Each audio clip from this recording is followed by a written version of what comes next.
Hello students, பிரவேஷிகாவுக்கு first பேப்பரில் fifth கொஸ்டினுக்கான சந்தர்ப்ப சாகித்யம் ரெண்டாவது இம்பார்ட்டன்ட் போடுறேன். இதுக்கு முன்னாடி ஒன்று மஜிஹப் போட்டுட்டேன். இது ரெண்டாவது வந்து போடுறேன். உங்கள் ஜிஎம்வி QA புக்கில் பாருங்கள், இல்லைனா கர்ச்சலே ஹம்ஃபிதா அந்த போயம்லேருந்து வருது, அதை பார்த்துக்கோங்க. எல்லாம் எதில் படித்தாலும் ஒன்று தான் ஸ்டூடெண்ட்ஸ்.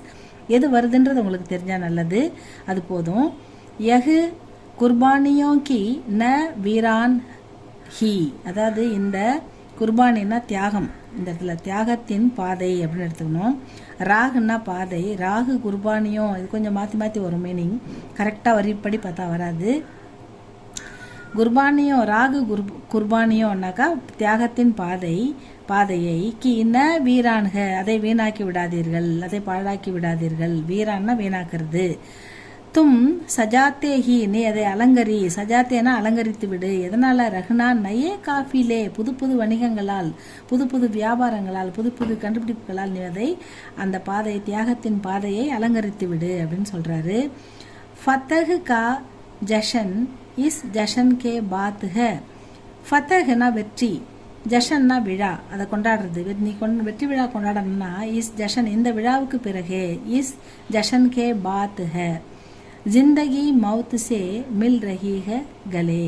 ஜிந்தகினா வாழறது, மவுத்துனா இறக்கிறது. அதாவது நம்முடைய பிறகுதான் நம்முடைய வாழ்க்கை மரணத்தை தழுவுகிறது. இதன் பிறகுதான் நம்ம இந்த வெற்றி அடைஞ்ச பிறகுதான் நம்முடைய வாழ்க்கை மரணத்தை தழுவ வேண்டும். அதுவரை நம்ம ஜெயிக்கிறதுக்கு போராடணும் அப்படின்னு சொல்கிறாரு. இதுதான் ஸ்டூடெண்ட்ஸ் இந்த போயம். இந்த கவிதையில் சந்தர்ப்ப இதை பாருங்கள். கைஃபி ஆஜ்மி கி கர் சலே ஹம் ஃபிதா, ஷாயரி சே ஏ பக்தியா லீ கை ஹ. இந்த கவிதை வந்து பொதுவாக தியாகமான வீரர்கள் வந்து நாட்டுக்காக தியாகம் செய்கின்ற வீரர்களை பற்றி புகழ்ந்து பாடியிருக்காரு. நாட்டுக்காக தியாகம் செய்ய எப்பவுமே ரெடியாக இருக்கணும் அப்படின்னு சொல்லியிருக்காரு. நம்ம ரெடி ஆகிட்டு தான் நம்ம இந்த வெற்றி விழாவை கொண்டாடணும் அப்படின்னு சொல்லியிருக்காரு. அவ்வளோதான் இந்த போயமோட கருத்து. நெக்ஸ்ட் பேஜில் வருது பாருங்கள். பேஜ் நம்பர் 14னா 15ல் பாருங்கள் ஸ்டூடெண்ட்ஸ்.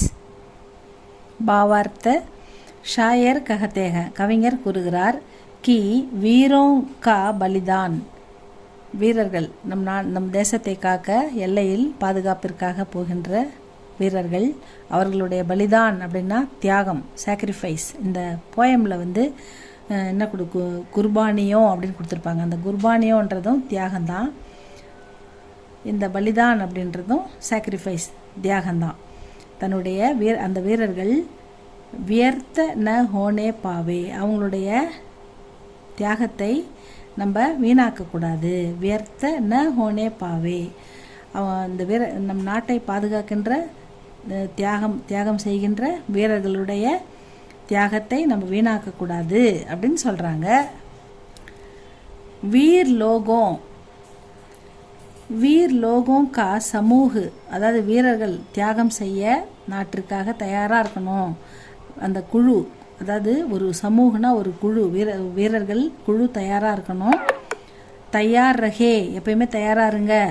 ஹமே மவுத் சே கலே லகானே கி தயாரி கர்னே கே பாத், நம்ம உயிரையும் தியாகம் செய்ய தயாராக இருக்கணும். அதுக்கு அப்புறம் தான் நம்ம பாத்து தான் ஜீத்துக்கா சமாரோக மான்னா சாகியே, மனானா, அதாவது மனானா செலிப்ரேட் பண்ணுறது, சமாரோகனா நம்ம வெற்றியை, ஜீத்துனா வெற்றி, சமாரோகனா அதை வந்து வெற்றி விழாவை, மனானா செலிப்ரேட் பண்ண அப்புறம் தான் நம்ம முதல்ல நம்ம உயிரை தியாகம் பண்ண நாட்டுக்கு தயாராக இருக்கணும். அதுக்கப்புறம் தான் இதன் பிறகு தான் நம்ம வெற்றி விழாவை கொண்டாடவும் தயாராக இருக்கணும் அப்படின்னு சொல்கிறாரு. அதுதான் அர்த்தம் இந்த ஸ்டூடெண்ட் இந்த போயத்துக்கு.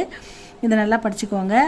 ஷாயர் கஹத்தேக கி வீரோங்கா பலிதான் வியர்த்த ந ஹோனே, வியர்த்தனா வீணாக்கிறது, பண்ணக்கூடாது, வீணாக்கக்கூடாது அப்படின்னு சொல்கிறார். நோ ஹோனே பாவே வீர் லோகோங்கா சமூக தயார் ரஹே, நாட்டுக்காக தியாகம் பண்ண வீரர்கள் குழு தயாராக இருக்கணும்.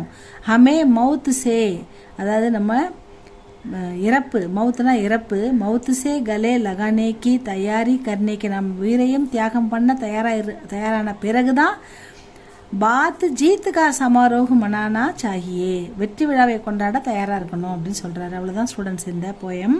இதை படிச்சுக்கோங்க. அடுத்த இம்பார்ட்டண்ட் இன்னும் 2 இருக்குது, அதை அடுத்த வீடியோவில் போடுறேன். இதை நல்லா படித்து பாருங்கள், படிங்க. உங்களுக்கு பிடிச்சிருந்தா லைக் பண்ணுங்கள் ஸ்டூடெண்ட்ஸ். தேங்க்யூ ஃபார் வாட்சிங்.